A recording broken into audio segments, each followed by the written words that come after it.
It gives me great pleasure and honor to announce the one, the only winner of All Stars 4. It's Monét! Hello. Hello, my dear. Monét, how are you doing? I am doing well. I am here in my apartment. Uh-huh. Excited to talk to you guys about the finale of All Stars 4 period. And I'm doing great. Good. We love that you are doing great. We love your win. I think I want to jump right into it because we have so many Yeah. questions from your fans. I'm just going to try and fire as many as we can get at you Okay. right away. But I think the number one question you're probably getting, we all saw the video on social media of you and Trinity seeing and watching the finale live. Was that really the moment that you both learned we both won? Did you ever have a hint that that could kind of happen? No, I mean, what you saw, what you guys watched us watching, that was our genuine reaction. We had no idea there was a tie. We didn't think a tie was possible because we never filmed a tie. So that's why it took us, to Trinity more so, a bit to process because it was like, we can't be hearing that right because we never filmed that. Like, how are they gonna have? Well, as we saw by their little iMovie the little iMovie editing girl, they made it work, but it that we had no idea before. Apparently, it had leaked online, but we were doing some other stuff that day, and we just didn't have our phones, so that's probably how we missed it. But yeah, we had no idea. What do you like? What do you want to say to fans? I mean, fans who feel like there should have been a winner, or fans who feel like Monét, you got it, or you shouldn't have had it, or Trinity should have had it. I mean, what do you say to those people that are critiquing this outcome of the finale? I think that people should really look at what has happened. Like, what they're getting is basically double the fun. You know what I mean? If you were Team Monét, then Monét won. If you were Team Trinity, Trinity won. Like, literally, you got what you wanted either way. So to go out of your way and tell somebody else you didn't deserve it, she did, it's kind of pointless. And it's kind of like you're just like yelling into a vacuum. It's like it literally is pointless. No one cares because the person, like, you sound crazy because the person that you wanted to win won. So what is really your problem? Like, so yeah, I think that people should really revel in the fact that there are two winners, and it just gives both of us more resources to do the things that we were going to do, if win or not. Because regardless if I won or not, I was still going to be doing what I am doing now. So it's just a nice cherry on the cake, and I can take Ubers and pay for them now. Exactly, you can. I want to take a question from Ashton. You actually got this from a lot of people. Wanted to know, what was your favorite look this season of your own and another queen's this season? So what was your favorite look that you did for yourself first? It's kind of a tie between my episode 3, my boots look, the motocross look, between Uh-huh. that and also my angelic white. I really enjoyed doing that. And it was for some reason like that runway when we found out about it, I was like, oh, I'm gonna go all out for this for whatever reason. Honestly, it's probably because the Met Gala was so fresh in my brain because when we were preparing for the show, the Met Gala had been done a few months ago. So it was still such a beautiful look that I remember Rihanna did, and I'm heavily influenced by Rihanna because she's fucking perfect. Mm-hmm. And yeah, so the Met Gala look, I mean, my Angelic White is probably my favorite look. And on someone else, it would have to be Naomi's finale look. I mean, it was just so. I mean, the camera doesn't even do justice of how fucking sparkly that goddamn outfit was, and it was just so beautiful and it's just so editorial and so fashion, so avant-garde. It's just like, oh my god, like of course you would, Naomi, fucking skinny bitch. Right. Um, we have asked this question to all of the queens that have come on before you because we've had Is like Bob queens. ugly? Yes, he is. Nope, I would never allow anyone to say that. Is there anyone that you thought that was cast on this season who shouldn't have been? And is there anyone you wished would have been cast this season? Um, I don't think there's anyone I think shouldn't have been there because we're all getting the second chance, and I mean I will say for Jasmine Master's sake, it doesn't seem like she really wanted to be there. Even when she came back, she was like, "I'm here. I wouldn't change anything. I would not prepare more." So just like, well, why would you go? So doing Jasmine Masters maybe. And I think that I would have loved to compete against Shea Coulee because she was just so she was a fierce fucking competitor. Maybe not. The bitch maybe probably would have sent me home, girl. But I would definitely be open to seeing someone like Shay on All Stars, and of course, I would have loved if Miss Cracker was there. Oh, who wouldn't love him? We need I to see a Miss know. Crack I again. know. Do you feel like it was a benefit or it hurt you coming on to All Stars so close to, obviously your season ending? Like you guys didn't really get a big break in between doing it. Between the finale of season 10 and All Stars was a 4 week gap Mm-hmm. before we started filming. And but I feel like what I needed to change was an easy fix. I needed to because I had I was doing well in challenges, like from mid season on. I was doing great in challenges. My runways were holding me back. And Right. to me, that's an easy fix. You can get new clothes. You can't teach someone how to be funny. You can't teach someone how to be a good actor. You can't teach someone how to like do a lot of things that you need to be successful in the show. But you can get new clothes. You know what I mean? Exactly. I was always, I feel like defending you season 10 people a lot about that this season because you didn't have the time to come out with just to produce or create or do things because you had no real time. I felt like that was a disservice, but apparently it didn't matter because you still killed it. Thank you. Trace wants to know, speaking of looks, were there any looks that you brought that we didn't get to see? Yes, for the makeover challenge, I had a Pepper LaBeija inspired look. Okay. Because Pepper LaBeija is if you don't know, is an iconic um, uh, um, figure in the ballroom scene, and she had this really iconic look in Paris is Burning with like the really big puff sleeves, and that was an alternate for my twin for my makeover look. But Patty was just so tiny and so small, the look like literally ate him. I want to take a question from Lindsay. You got this from a lot of people. She says, on season 10, did being voted Miss Congeniality by the cast mean more to you than if the judges voted since it was from your peers? Yeah, in any pageant, like whether it be Miss Universe or whether it be Miss USA, Teen USA, or Miss Compton, whatever it is, Miss Congeniality is always voted on by the rest of the competitors because those Right. are the ones who really see if you're congenial or not. The judges don't know what you were saying backstage. The judges don't know what you're doing in the workroom. The judges don't know that stuff. So it only makes sense that your other competitors vote for congeniality. So I like the fact that they did it the traditional way season 10 because Right. again, I pride myself on being myself all the time, whether for good or sometimes the worst. And so, but generally, I always have a pretty sunny disposition, and I'm generally a nice person. So it was nice to see that the girls recognized that in me, Just and they Rod saw me wants to as know being the most what congenial kind one of there. advice did Bob the drag queen have for you before you entered this season of All Stars? Bob, before I left, he was like, Monet, you need to walk into that workroom knowing that you already won. And he was like, that's going to change the entire way that you play the game. And that is really going to do wonders for your confidence. So he's like, as soon as they called you to do All Stars, you should have already had in your head that you won. So that was the wisdom that Bob had to impart on me. And I definitely went into All Stars being more confident. Yeah, it definitely did that. My peers really saw me as being very congenial. Perfect.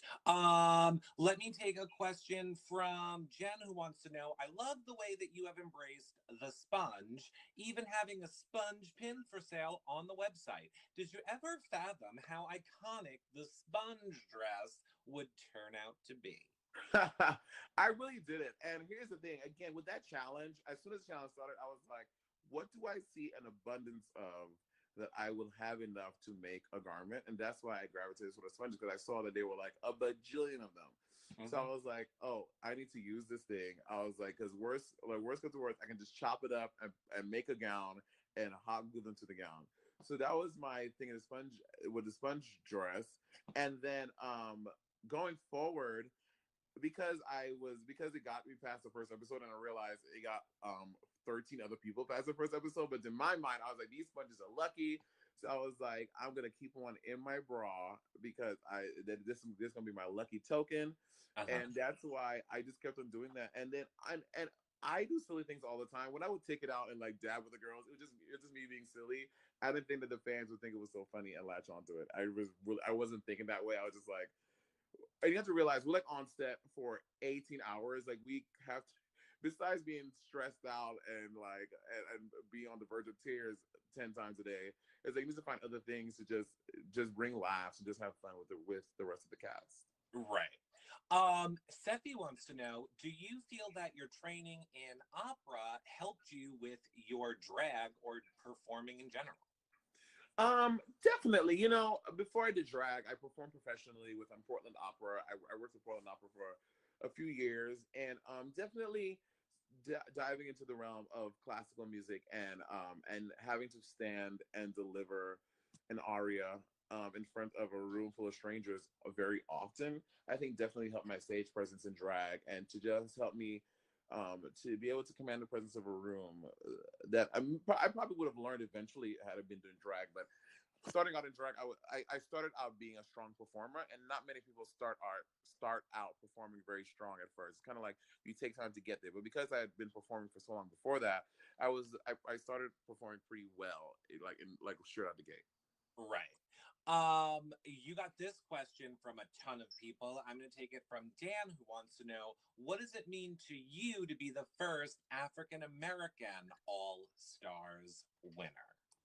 To me, honestly, it means so fucking much. You know, because the truth is that RuPaul's Drag Race, the franchise RuPaul's Drag Race is the most ethnically diverse competition reality show for queer folk. Never in the history of reality competition shows have we seen so many queer people of color and their voices and their stories being told.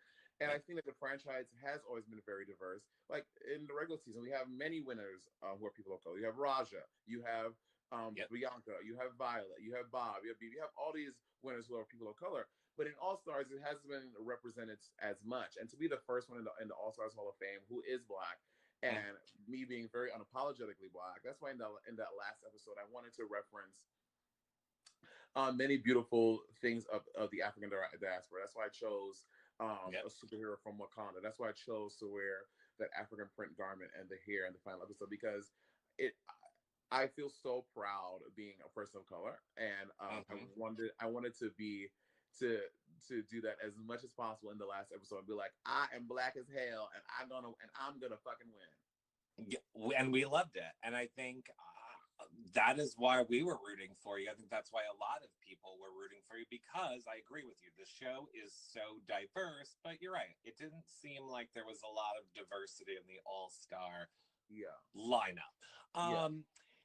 Spare Change wants to know from chat. Spare Change, is that my daughter, girl? Well, she wants to know, when are we getting the photo shoot of our queen with her crown?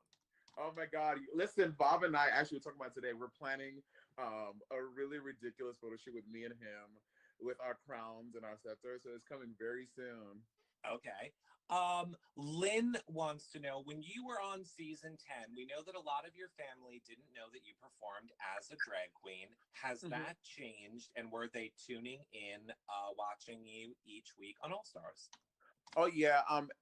It changed during season 10. My family really, you know, because after we filmed season 10, I told them like, hey, I want to go do this thing, because when I disappeared for all those months filming, I was like, I'm going away to film a movie with Beyonce, and we can't talk about it because it's a secret project. Or that was like my excuse to disappear. And then when I came back, I told them about it, and my family is so into the show. Even at the finale of All Stars 4, my brother, who is like a cis, straight, like 6'5", a huge Black dude, a cop in New York, like literally these straight. When you look at the word straight in the dictionary, it's like him fucking standing next to it. And he was like texting me all throughout the finale, like, "Oh my God, top 2." He's like, that challenge. What are those? Like he was like, he's so into it, and to see my family really living for drag and Drag Race is so funny to me. Jason, actually, I'm going to take this from Dave first. What was it like doing the Pepsi Super Bowl commercial with Cardi B? Oh my God, it was so fucking dope. And again, these are the things that I hope to do more so now that I have a crown and a scepter, but they've been on my radar to do the whole time. I think that with the bigger and bigger the drag race and drag in general is getting, and the more that other communities outside of the queer space are recognizing the power of drag, I think that mainstreaming is happening. Right. And I know that it is scary to think about mainstreaming and all the negatives that come with the mainstreaming of drag. And a lot of people in the queer community are like nervous about it because we want to keep the specialness that is drag. Right. But I think that drag, I honestly, in my heart of hearts, think that drag is such a magical fucking thing. Mm-hmm. Whoever discovered the art form of drag is a goddamn genius. And I think that it can affect lots of big and positive change. And I know it's scary to think about the negatives that will come with it, but I think the positive things and outweigh the negatives so much. And so things like Pepsi, and I also have a Crest commercial coming out. And I also have some stuff I'm doing with Nickelodeon and like other things that are really, really cool. And to see drag involved in those avenues as a little kid, I would never like that would never happen. So I'm really grateful that Drag Race and All Stars and that it is allowing me to do all those things.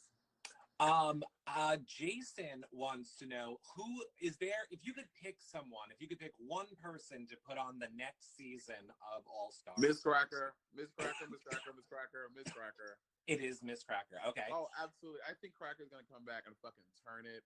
I don't know if they're doing All Stars 5 this year. I hope so, because I want Cracker to come back so that her, Bob, and I can just be at fucking Chipotle with our crowns on, living our fucking dreams.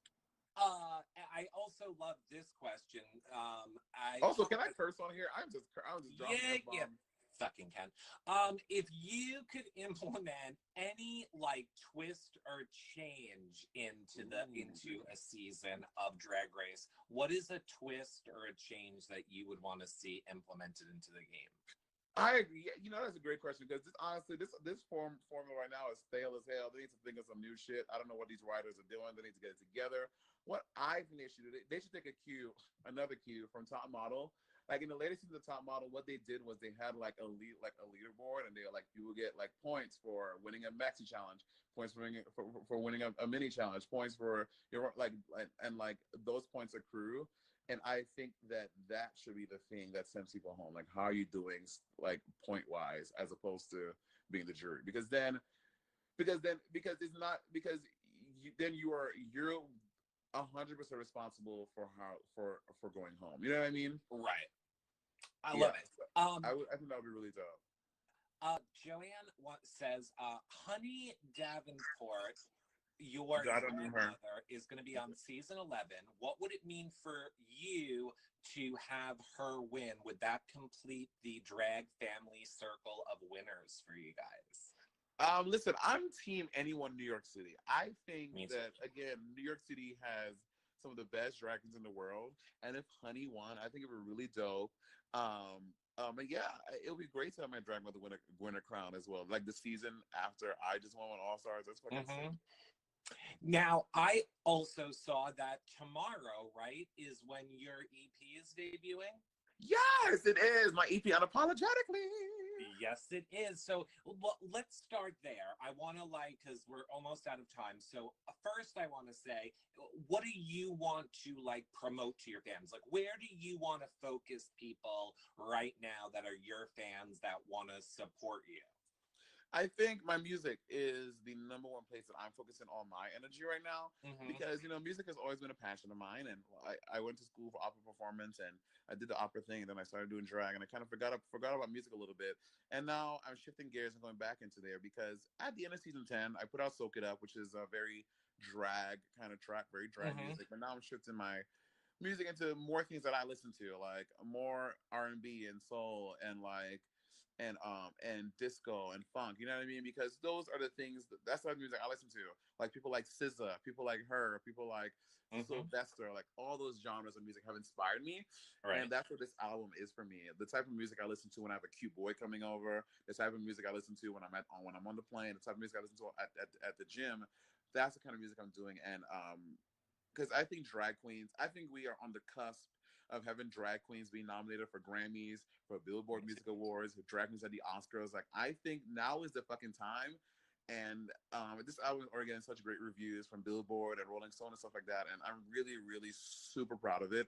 And yeah, it's coming out tomorrow. It's already out in Australia. People like messaging me in Australia, like, "Oh my god!" I'm like, well, "How'd you get it?" I'm like, "Oh yeah, it's tomorrow over there already." Now tell people where they can get it. Yes, you can go to it is literally available wherever music is, on iTunes, Apple Music, Spotify, Google Play, Pandora. Uh, uh, it's everywhere. It's everywhere. You can find it if you want it. Now, I just want to lastly also give you the floor because, like we said, you have so many of your fans here, so many people thrilled with you as the winner of All Stars, you and Trinity as winners of All Stars. What do you want to say to your fans that are here now to support you? What do you want to say to them? Thank you. Oh, Bob the drag queen. Oh, look, there we go. Bob's here already. Supporting my drag sister. She really needs. Thank you for coming to her local pageant. Exactly. Wait, sorry. Can you say the question one more time, Bob? I wanted to end with what you want to say to your fans, the people that are here watching you now to support you, that will see this later. What do you want to end this with as a message for your fans? I want to say to my fans, thank you so much for all the love and support that they have given me. You know what, going right back to All Stars, it wasn't a hard decision, but it was a tricky one because it could have gone either way. I could have gone on and really embarrassed myself and, not done great, but I did a great job and I enough to win. And I'm just really grateful that people who support my music and people who didn't give up on me at the end of season 10, like, oh, this bitch went home, she's whack, I'm done. They really stuck by me through and through, and I'm just fucking grateful. As RuPaul said, fucking grateful. Girl, fucking grateful. I was gonna say now you should give the phone to Bob and let him do his impression of you answering the same question, but I'm totally kidding. Monét, we love you. Congratulations on being the winner. We hope you will come back and talk Drag Race with us again. Totally. I absolutely will, 100%. Thank you so much. We will be following you on all of your socials, and we can't wait to talk to you again, Monét. Thank you, babe. Bye-bye. Bye.